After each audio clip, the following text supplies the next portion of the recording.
বন্ধুরা, যারা আমরা ব্যাংকিং সিএসপি এইপিএস সিএসপি লাইনে কাজ করি তারা আমরা জানি যে এইপিএস ট্রানজ্যাকশানে দুই রকমের ট্রানজ্যাকশান হয়, অন আস আর অফ আস।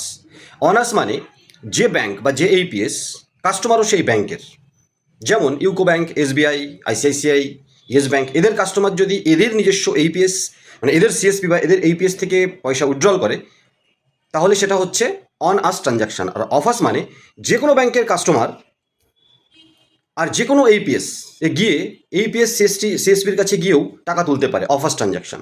শোনা যাচ্ছে এসবিআই বা কিছু ব্যাংকের সিএসপিরা তাদের কাস্টমার যখন তাদের কাছে টাকা তুলতে যাচ্ছে, তাদের কাছে অ্যাক্সেসটা আছে, শুধুমাত্র অনার্স ট্রানজ্যাকশন অন রেখে অফার্স ট্রানজ্যাকশন বন্ধ করে দিচ্ছে, যেটা একটা মনোপলি।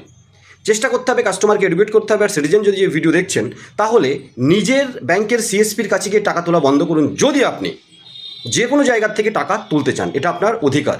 কোনো ব্যাংক বা সিএসপি মনোপলি করে এটা বন্ধ রাখতে পারে না। আর এটা এইপিএস সিএসপি হিসাবে আপনাকে কাস্টমারকে এডুকেট করতে হবে যে কাস্টমার যদি সমস্ত জায়গার থেকে নিজের অধিকারের টাকা তুলতে চায়, নিজের ব্যাংকের টাকা তুলতে চায়, তাহলে সেম ব্যাংকের মানে ব্যাংকের সিএসপি, এসবিআই হলে এসবিআইয়ের সিএসপি দিয়ে টাকা তোলা বন্ধ করুন। আর এটা করলে আপনি সব জায়গা থেকে টাকা তুলতে পারবেন।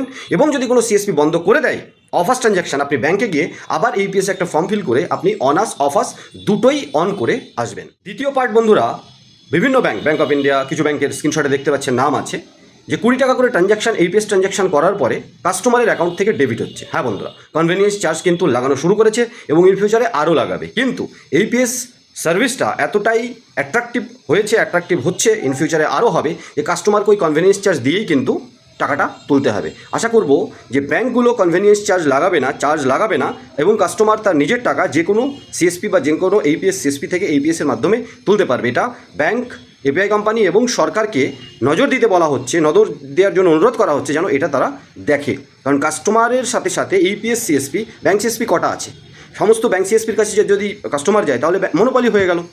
বাকি যে কোম্পানির এইপিএস আছে সেখান থেকেও যেন টাকা তুলতে পারে এবং চার্জ না লাগে, এটা দেখার দায়িত্ব কিন্তু ব্যাংক, আরবিআই, এনপিসিআই এবং অবশ্যই সরকারের।